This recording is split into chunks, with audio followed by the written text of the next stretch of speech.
Según Génesis 47, 12, 27, durante la sequía en Egipto, José almacenó y preservó el alimento.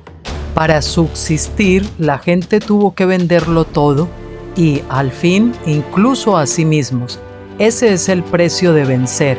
Así es en este tiempo del fin, donde conseguir el alimento para entrar al reino y conquistar nuestra tierra, que es Cristo, formado en nosotros, nos costará renunciar a todo, incluso a nuestra propia vida. Pero a cambio de nuestro todo, tendremos su todo y reinaremos con él. Con ustedes, José. Hola amigos, queridos hermanos, ¿cómo están? Bienvenidos a Graneros de José. Aquí en España hoy es viernes, ya son casi las 6:20 de la tarde. Y bueno, pues estamos aquí para hablar del Apocalipsis, del estudio de Apocalipsis del doctor Stephen Jones. Estamos con el libro octavo y hoy veremos, Dios mediante, capítulo 11 y el capítulo 12. Los libros fueron abiertos y el siguiente capítulo, que creo que es... ¿Cuál es? Se lo diré ahora. Vamos a ver. El lago de fuego. O sea, dos temas interesantes y también, por otra parte, dos temas que pues han sido bastante mal interpretados, ¿eh? Considerando pues que el lago de fuego es otra cosa que no es. Bien, los libros fueron abiertos. Cuando Dios llama a todos los muertos en la última resurrección, Apocalipsis 20:12 dice que los libros fueron abiertos para juzgar a la humanidad. El mismo versículo dice además, los muertos fueron juzgados por las cosas que estaban escritas en los libros, según sus obras. Algunos han especulado que estos libros eran los registros de todas sus acciones durante su vida en la tierra. No se nos dice, pero cada tribunal de justicia juzga a los hombres según la norma de la ley del país. Por lo tanto, es más probable que estos libros sean los libros de la ley divina. Aún así, ciertamente hay registros de los hechos de los hombres presentados en la corte divina. Normalmente se denominan cargos contra los acusados. Estas son infracciones de la ley por parte de los hombres.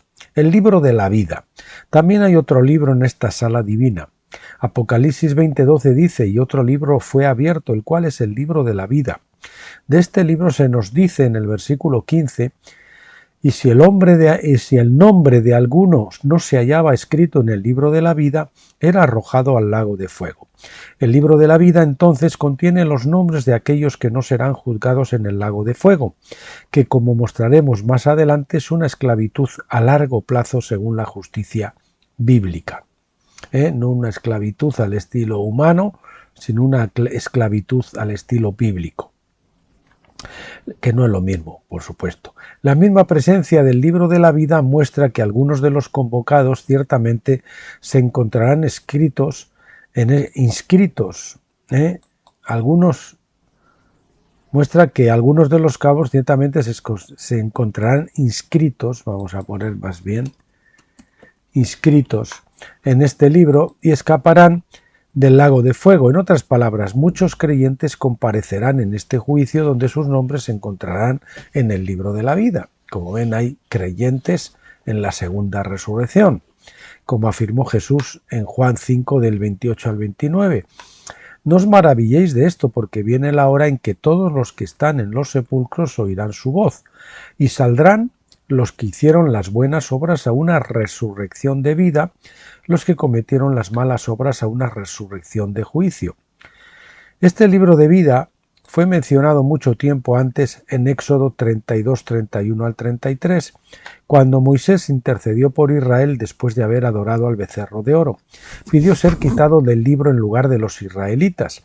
Entonces Moisés volvió al Señor y dijo, ¡ay, este pueblo ha cometido un gran pecado y se han hecho un dios de oro! Pero ahora, si quieres, perdona su pecado, y si no, bórrame del libro que has escrito. Y el Señor dijo a Moisés, a cualquiera que haya pecado contra mí, lo borraré de mi libro. Sin duda, Este es el mismo libro que Juan llama el libro de la vida. Es un libro de nombres, no de hechos, y los nombres son recopilados por Dios mismos. Dios incluso lo llama mi libro. Los nombres son registrados y borrados de acuerdo a su voluntad, pero él rehusó borrar el nombre de Moisés del libro, porque él es un Dios justo y responsabiliza a cada persona por sus propias obras. Lo que muchos no se dan cuenta es que Israel era la iglesia en el desierto, Hechos 7 del 38, y que aunque todos ellos habían sido justificados por la fe en la sangre del Cordero Pascual, sin embargo, es decir, presuntamente, ellos fueron borrados del libro de Dios cuando adoraron al becerro de oro. Por extensión, los creyentes del Nuevo Testamento también podrían ser borrados del libro de Dios, incluso después de haber sido justificados por la sangre del verdadero Cordero de Dios. Por supuesto, la Escritura no dice en ninguna parte que esa sea una condición permanente. Si los hombres pueden ser borrados, también pueden ser escritos y reescritos en el libro. Sin duda, el arrepentimiento tiene mucho peso en este asunto. Quizás el elemento más importante está en la declaración de Dios: al que pecare contra mí, lo borraré de mi libro. Esto implica que el pecado, como la idolatría, puede potencialmente resultar en que el nombre de uno sea borrado del libro. Nombres borrados del libro de la vida. El problema es que todos pecaron, Romanos 3:23, y que incluso los creyentes continúan destituidos de la gloria de Dios. ¿Cuántos creyentes han derribado todo lo que se ha levantado contra Dios? ¿Cuántos han levantado cautivo todo pensamiento? 2 Corintios 10:5. ¿Están sus nombres escritos en el libro de la vida solo para ser borrados cada día hasta que se arrepientan de cada pecado? A muchos se les ha enseñado esto a lo largo de los siglos, particularmente en la Iglesia romana. El resultado es que tales creyentes nunca pueden saber verdaderamente que son salvos, porque su salvación pende constantemente de un hilo. Si mueren con algún pecado no confesado en su vida, son consignados a los fuegos del infierno o del purgatorio. Sin embargo, el mismo Juan nos dice en 1 de Juan 5:13: estas cosas os he escrito a vosotros que creéis en el nombre del Hijo de Dios, para que sepáis que tenéis vida eterna, es decir, vida aionian o vida en la era. ¿Cómo podría alguien realmente saber con confianza que ha alcanzado la vida aionian? Tal confianza sería imposible, porque los creyentes nunca sabrían verdaderamente si han confesado todo pecado. Solo es posible confesar aquellos pecados que recordamos o aquellas acciones y pensamientos que creemos que son pecaminosos.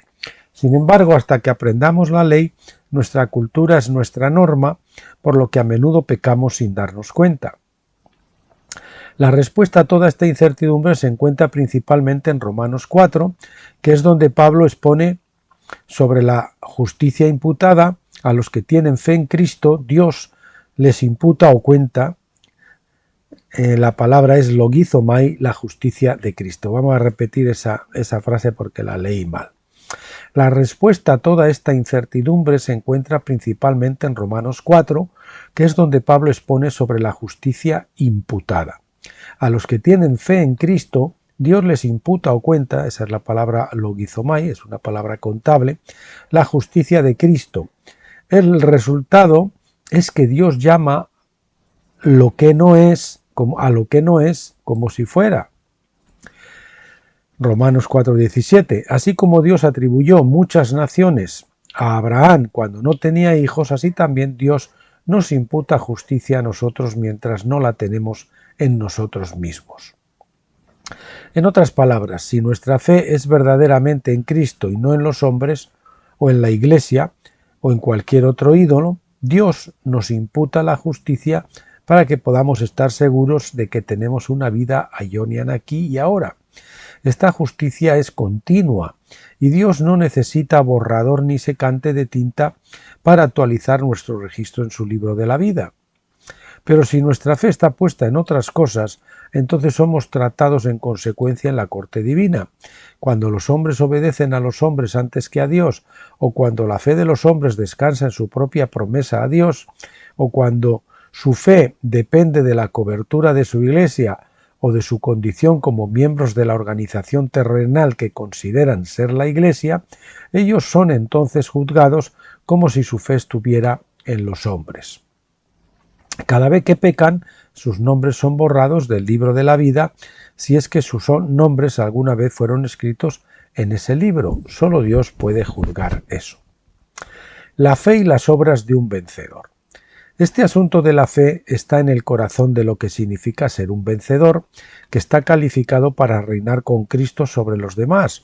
Un vencedor, entre otras cosas, tiene fe en Jesucristo como el Cordero de Dios que quita el pecado del mundo. Su fe le es imputada como justicia. Su fe se basa en el nuevo pacto, no el antiguo pacto. En otras palabras, su fe está en la promesa de Dios a los hombres, no en las promesas de los hombres a Dios. Como dice Pablo de Abraham en Romanos 4, 21, 22, y estando plenamente seguro de que lo que había prometido también podía hacerlo, por lo cual también le fue contado, es decir, imputado por justicia. Así como la fe de Abraham le dio la seguridad de que Dios podía cumplir su promesa, también nuestra fe en Cristo nos da la misma confianza, porque Romanos 4, 23 al 24 dice: Ahora bien, no solo por él se escribió que le fue contado, es decir, imputado, sino también por nosotros, a quienes será contado, es decir, imputado, como a los que creen en aquel que resucitó a Jesús, nuestro Señor de los muertos. Los que verdaderamente tienen fe en Jesucristo son guiados por el Espíritu, es decir, son obedientes a Dios y su ley. Cualquier cosa que Dios ordene por escrito verbalmente es una ley. Pero aprender a obedecer es un proceso pentecostal. Nadie es verdaderamente obediente hasta que la ley está completamente escrita en su corazón, momento en el cual su obediencia es reemplazada por un acuerdo a través de la fiesta de tabernáculos.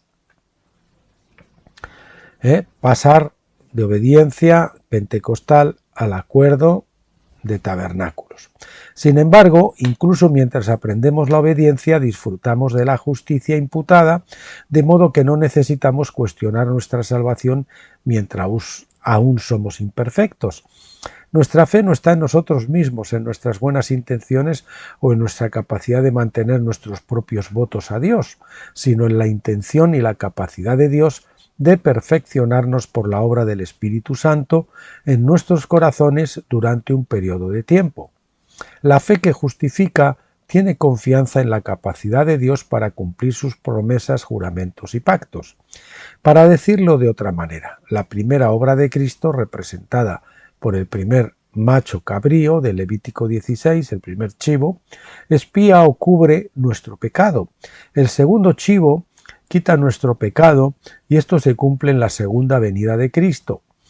Tener nuestros pecados cubiertos, subrayamos, está en negrita, pero además lo hemos subrayado, cubiertos, es la característica esencial de la justicia imputada que recibimos a través de la Pascua, la primera fase. La remoción del pecado a una tierra solitaria, como dice Levítico 16:22, es decir, lejos de uno mismo, reemplaza la justicia imputada por la justicia infundida.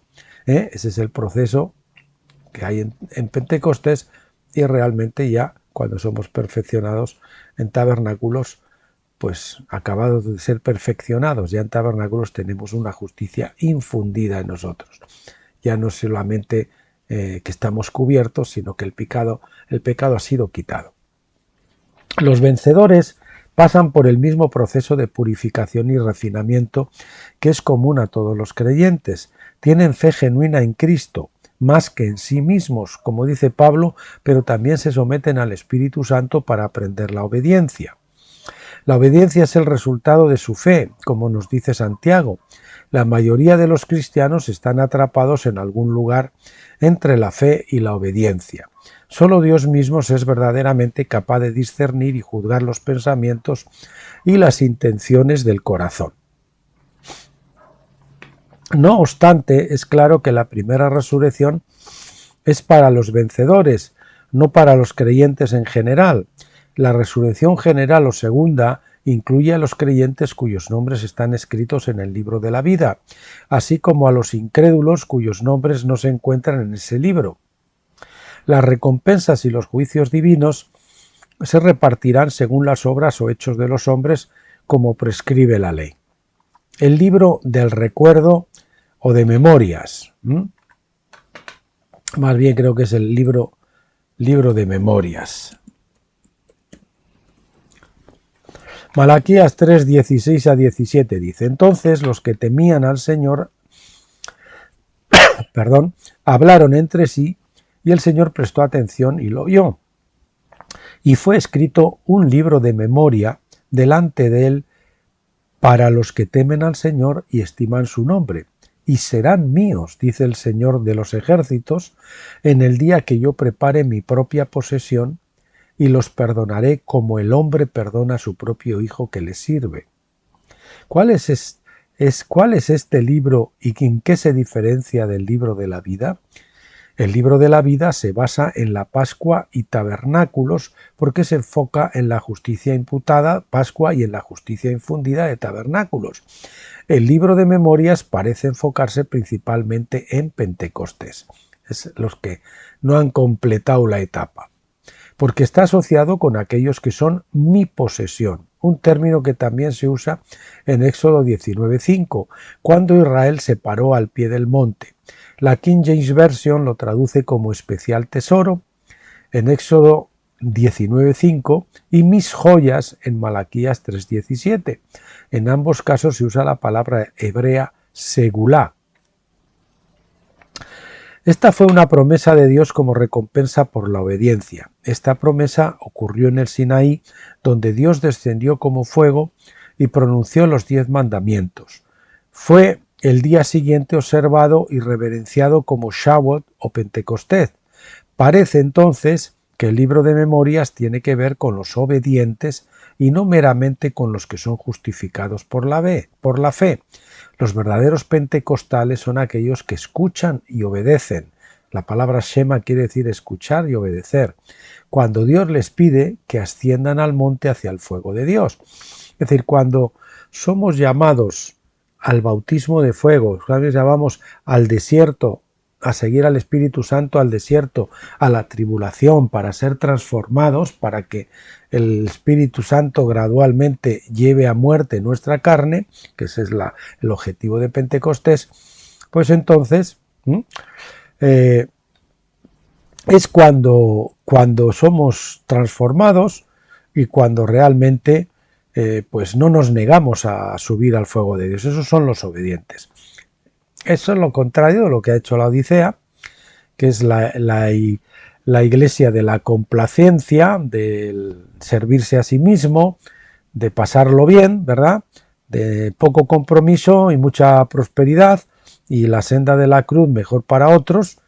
Esa es la iglesia de la Odisea. Como ha rechazado el fuego, pues se quedan y pues lógicamente sin transformar.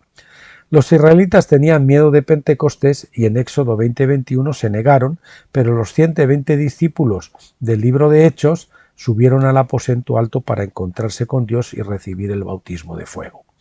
El tesoro peculiar de Dios, que Dios reclama como posesión suya, son aquellos que van más allá de la simple fe pascual. Son los que no temen al bautismo de fuego, oyen su voz y obedecen,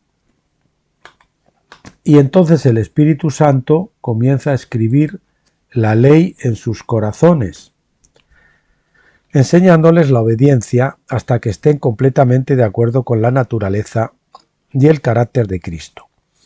Recordar es una palabra legal en la perspectiva hebrea. Cuando los hombres se arrepienten, Dios recuerda su pacto. No es que a Dios le cueste recordar nada, no tiene discapacidades, más bien indica que el pacto se menciona y se reclama legalmente en el Tribunal de Justicia. Así que Levítico 26, del 40 al 42 dice: si confesaren su iniquidad, entonces me recordaré de mi pacto, me acordaré de mi pacto y me acordaré de la tierra. Y me acordaré de la tierra. El requisito para recordar es la confesión de la iniquidad. El libro de memorias entonces contiene los nombres de aquellos que admiten su iniquidad y se someten al bautismo de fuego para que toda la paja sea consumida por el fuego consumidor de la presencia de Dios. Bien, repito la frase. El requisito para ser recordados es la confesión de la iniquidad. El libro de memorias, entonces, contiene los nombres de aquellos que admiten su iniquidad y se someten al bautismo de fuego. Me gusta ponerlo así con mayúscula. Para que toda la paja sea consumida por el fuego consumidor de la presencia de Dios. Por lo tanto, no debemos seguir el ejemplo de Israel de negarse a escuchar su voz, porque se retrajeron de su fuego. Rechazaron el fuego de Pentecostés, haciendo que Dios olvidara legalmente sus votos del nuevo pacto con Abraham, Isaac y Jacob. Israel permaneció bajo el antiguo pacto por otros 1480 años. Como decíamos antes, la Odisea rechazado el fuego y por lo tanto la levadura acampado por sus fueros y ha leudado pues la masa prácticamente al 100%. Debido, bueno, ya lo dijo el Señor, que en su reino era como un árbol de semilla de mostaza que al final era plagado por todo tipo de aves, es decir, que al final la cristiandad está plagada completamente. Debido a que tantos creyentes han tenido miedo de entrar en el fuego de Dios como verdaderos pentecostales, tendrán que experimentar algún nivel de fuego en el gran trono blanco antes de recibir la recompensa de la inmortalidad. Y estos creyentes que no se han levantado como vencedores en la primera resurrección, aparecen en la segunda, no van al lago de fuego, pero sí que van a tener que ser tocados de alguna manera por la segunda muerte. De alguna manera, esa segunda muerte, que también es el lago de fuego, en el sentido de que lo que no fue transformado tiene que ser transformado ahora. Como dice Pablo, y entonces una vez ya que sean corregidos, por eso también el Evangelio habla de que algunos siervos recibirán muchos o pocos azotes, según hayan tratado a los demás y según sus obras, pues entonces luego también pues recibirán también la recompensa de inmortalidad. Esos creyentes que no habían terminado su proceso de bautismo de fuego, lo terminan, son inscritos en el libro de la vida, pero terminan no van al lago de fuego, terminan ese proceso del fuego, de bautismo de fuego, y entonces ya reciben la inmortalidad. Como dice Pablo en 1 Corintios 3:15, serán salvos aún así como por fuego. Es mejor pasar por el fuego divino ahora en lugar de esperar hasta más tarde. Esto nos lleva al estudio del lago de fuego. Capítulo 12. El lago de fuego. Apocalipsis 20:13 dice: y el mar entregó los muertos que había en él, y la muerte y el Hades entregaron los muertos que había en ellos, y fueron juzgados cada uno según sus obras. Las opiniones rabínicas variaban mucho en la época de Juan. La Enciclopedia Judía nos dice en su artículo sobre resurrección, según R. Simai y R. Iyá, bueno, según supongo que sea Rabino Simai y Rabino Iyá Bar Abba, la resurrección espera solo a los israelitas. Según el rabino Abahu, solo los justos. Algunos mencionan especialmente a los mártires. Rabino Abahu y Rabino Eleazar limitan la resurrección a los que mueren en Tierra Santa. Otros lo extienden a los que mueren fuera de Palestina. Bueno, algunas opiniones rabínicas. Como vemos en esto, algunos limitan la resurrección a los que mueren en Tierra Santa. El punto de vista se basaba en ciertas escrituras que hablaban de heredar la tierra. El mismo artículo en la Enciclopedia Judía continúa. Por lo tanto, se creía que la resurrección tenía lugar únicamente en Tierra Santa. Solo Jerusalén es la ciudad de la cual los muertos florecerán como la hierba. Después, bueno, esa es la cita que, como yo no sé mencionar si son capítulos o qué son, pues ahí la tienen entre paréntesis los que la puedan ver. Los que están enterrados en otro lugar, por lo tanto, se verán obligados a arrastrarse a través de las cavidades de la tierra hasta llegar a Tierra Santa. De nuevo dice, la principal dificultad es descubrir qué implicaba o comprendía realmente la creencia de la resurrección, ya que los mismos rabinos antiguos diferían en cuanto a si la resurrección debía ser universal o un privilegio del pueblo judío solamente o de los justos solamente. Aparentemente, Juan estaba familiarizado con estas diferentes creencias, por lo que nos asegura que esta resurrección es universal e incluye incluso a aquellos que se habían perdido en el mar. Nadie debe ser olvidado o dejado en la muerte perpetua. Todos serán resucitados para juicio y todos serán restaurados. Aleluya. La segunda muerte. Apocalipsis 20 del 14 al 15 continúa. 14. Y la muerte y el Hades fueron arrojadas al lago de fuego. Esta es la muerte segunda, el lago de fuego. Esta es la muerte segunda, el lago de fuego. Y si el nombre de alguno no se hallaba escrito en el libro de la vida, era arrojado al lago de fuego. Una segunda muerte implica ya sea más de una muerte, posible por la resurrección de la primera muerte, o dos tipos de muerte. Una opinión común es que ambas muertes son del mismo tipo. Sin embargo, el Nuevo Testamento en particular habla de dos tipos distintos de muerte. Aquí a nosotros nos habían enseñado que era la muerte física y que la otra era la muerte espiritual, ¿verdad? O muerte eterna. Pero no, el Espíritu Santo no habla de la segunda muerte como una muerte espiritual o muerte eterna. El primero, es decir, la primera muerte, bueno, el primer, lo de los tipos es el tipo de muerte que es el resultado de la mortalidad, es decir, Adán pecó y entonces comenzó a morir. Esa es la mortalidad, que es, digamos, como una plaga, como una lepra. Y no murió hasta que pues cumplió casi los 1000 años. No sé hasta cuánto vivió Adán, pero cerca de los 1000 años. Pero al final acabó muriendo.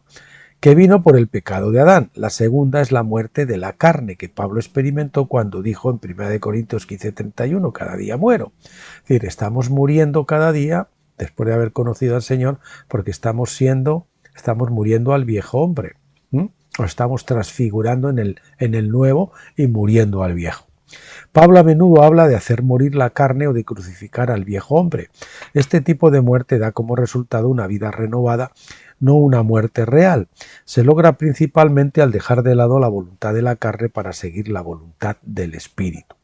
Pero negar la carne o la voluntad del hombre viejo debe hacerse momento a momento, porque no muere completamente hasta que la mortalidad, no se muere completamente hasta que la mortalidad reclama su presa. Por eso, la muerte segunda es un modo de vida, no la condición de un cadáver.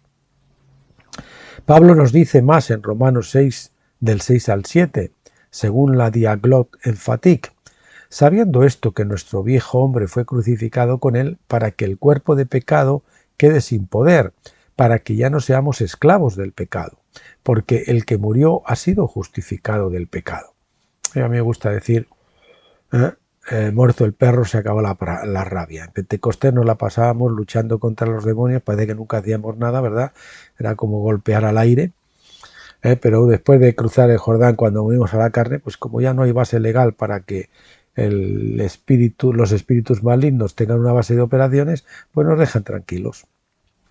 La justificación se logra solo a través de la muerte. Por lo tanto, todos los que son justificados han muerto la segunda muerte incluso antes de haber muerto como resultado de ser mortales. Es decir, que la segunda muerte, lejos de ser después, comienza ya en vida. O morimos mientras aún vivimos en este cuerpo mortal, o deberemos morir después de la resurrección. De una forma, esa es la frase principal, porque la he subrayado no solo en negrita, sino también está subrayada. O morimos mientras aún vivimos en este cuerpo mortal, o deberemos morir después de la resurrección. Quise decir, resaltamos de dos formas, en negrita y subrayada. De una forma u otra, todos morirán la segunda muerte porque todos serán justificados en algún momento de la historia y al final del gran jubileo todos habrán muerto esa segunda muerte y habrán sido completamente restaurados a la imagen de Cristo. Así dice Pablo en Romanos 5:18. Así que, como por la transgresión de uno, Adán, vino la condenación a todos los hombres, así también por un acto de justicia de Cristo vino la justificación de vida a todos los hombres. Como decía, hablaba con el hermano Claudio ahí en Brasil y hablábamos de Rinaldo Tesidor, como decía de Rinaldo Tesidor, pues si el diablo se lleva el 90% con él, pues menuda victoria entonces la de Jesucristo. Pero aquí no, aquí dice claro, por uno Adán y por uno Cristo, pues viene a todos. Para unos a todos lo malo y para uno a todos lo bueno. Dado que ningún hombre puede ser justificado sin la segunda muerte, es decir, la muerte del hombre viejo, se sigue que todos los hombres darán muerte al hombre viejo para que resulte en la justificación de vida a todos los hombres. Y siempre dice a todos, nosotros decimos a todos los que se salvan, no, a todos los hombres. Esta segunda muerte se llama el lago de fuego, que se pasa o ahora o se pasará después, pero hay que pasar, para que después de en la segunda resurrección, pues el lago de fuego va a durar mucho más, claro. Por eso hay que elegir morir completamente, pasar por el lago de fuego completamente ahora, morir a la carne completamente en el tiempo de vida. Juan no dice nada sobre el origen de este lago. Para comprender su origen hay que remontarse a Daniel 7 del 9 al 11, donde el profeta vio el juicio final en términos del anciano de días, sentado en el trono.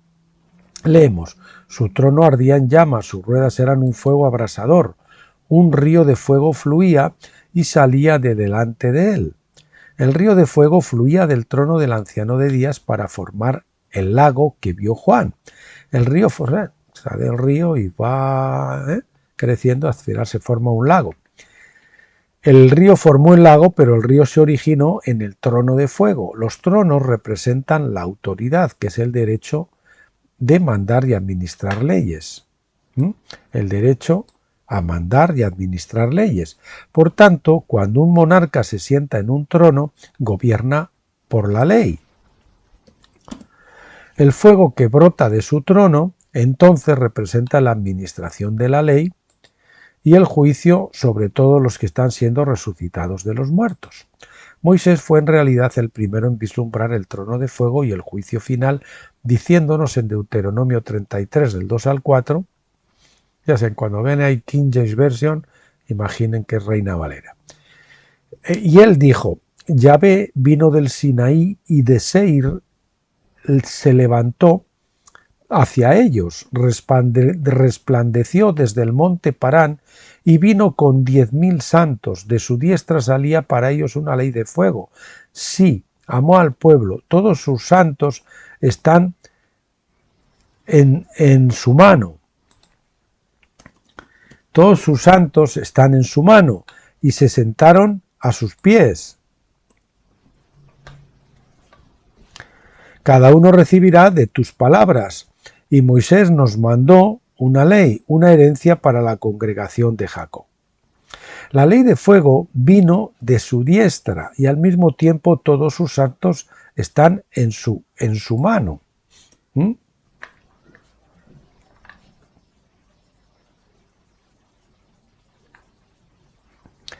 Perdón, voy a corregir esto un momentito, voy a poner un poquito la pausa porque eso creo que está mal traducido. Sí, lo que pasa es que era una cita y yo la estaba leyendo mal. Vamos a ver, sí, amó al pueblo, todos tus santos están en tu mano y se sentaron a tus pies. Cada uno recibirá de tus palabras. Moisés nos mandó una ley, una herencia para la congregación de Jacob. La ley de fuego vino de su diestra y al mismo tiempo todos sus santos están, todos tus santos, que dice allí, todos tus santos están en tu mano. El fuego es la única forma en que Dios se nos presenta, Deuteronomio 4:12, porque representa su naturaleza expresada en su ley. Fíjate que el Señor casi siempre se presenta como fuego, sin embargo, la cristiandad ha elegido por símbolo casi universal la cruz. cuando debería ser el fuego, si es que debería de haber uno, ¿no?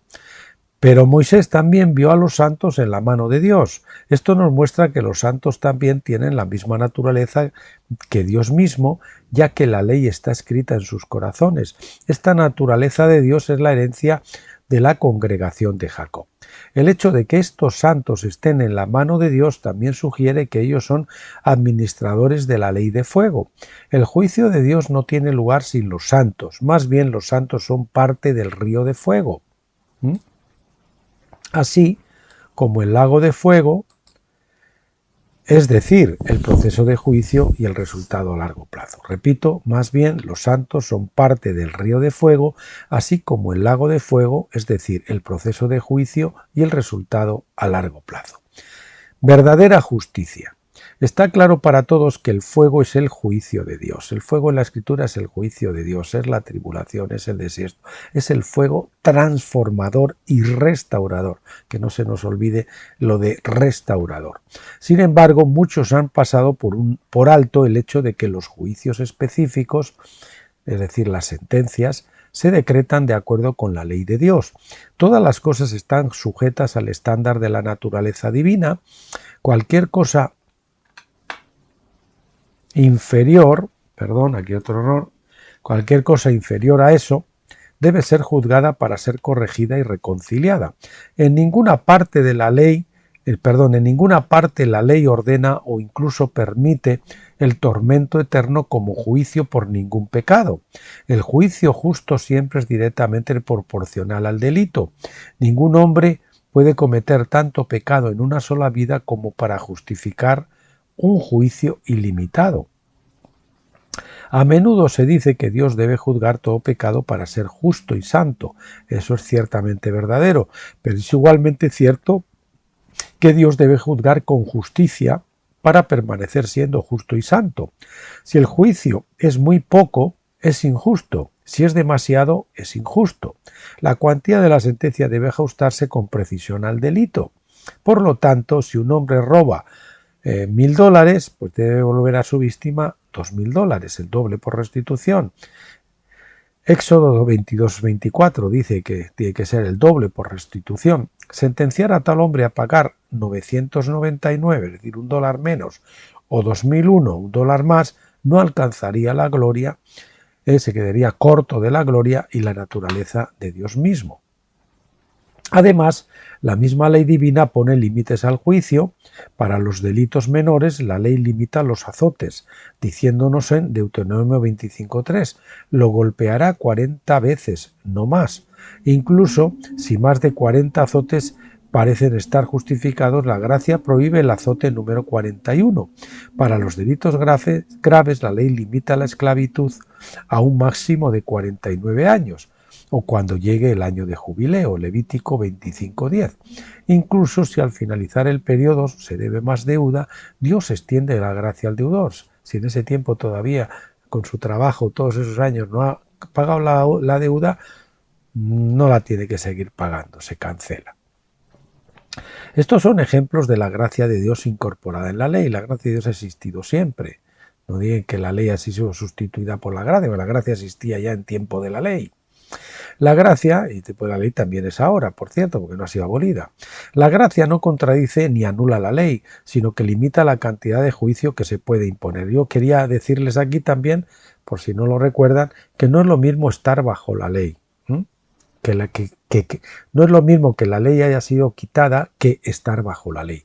Estar bajo la ley quiere decir que yo estoy pues condenado y la ley tiene algo contra mí y estoy pagando una pena. Y mientras esté pagando esa pena, pues estoy bajo la ley. Pero una vez que yo he pagado mi pena, ya no estoy bajo la ley. Pero eso no quiere decir que la ley ha sido quitada. Es decir, que yo ya pagué mi pena y ya no estoy bajo la ley. Tal es el juicio de un Dios amoroso. Muestra que el propósito final de la ley es corregir y restaurar a los pecadores, no destruirlos o castigarlos para siempre. La ley de fuego de Dios nos muestra entonces que la verdadera justicia no se hace hasta que se haya pagado la restitución total a todas las víctimas de la injusticia. No se trata de castigo, se trata de justicia. A lo largo de la historia los hombres han pecado contra sus prójimos y muchos de esos pecados nunca fueron juzgados.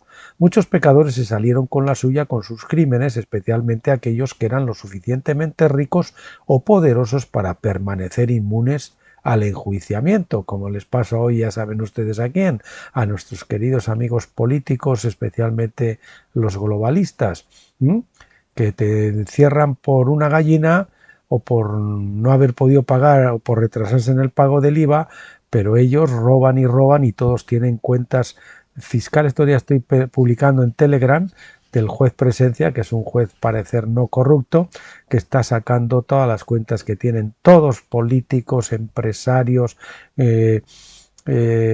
periodistas, jueces, está sacando todos con cantidades pero muy jugosas en las cuentas de afuera. Así que ¿cómo va a tener justicia si casi todos los jueces están comprados? Muchos pecadores se salieron con la suya con sus crímenes, especialmente aquellos. Perdón, me salté un par de líneas. No se trata de castigo, se trata de justicia. A lo largo de la historia los hombres han pecado contra sus prójimos y muchos de esos pecados nunca fueron juzgados. Muchos pecadores se salieron con la suya con sus crímenes, especialmente aquellos que eran lo suficientemente ricos o poderosos para permanecer inmunes al enjuiciamiento. Por lo tanto, muchas de las víctimas de la historia nunca vieron justicia en su vida. El propósito del juicio del gran trono blanco es recordar a todos los muertos y administrar verdadera justicia por cada crimen, es decir, por cada pecado no resuelto que se haya perpetrado a lo largo de la historia.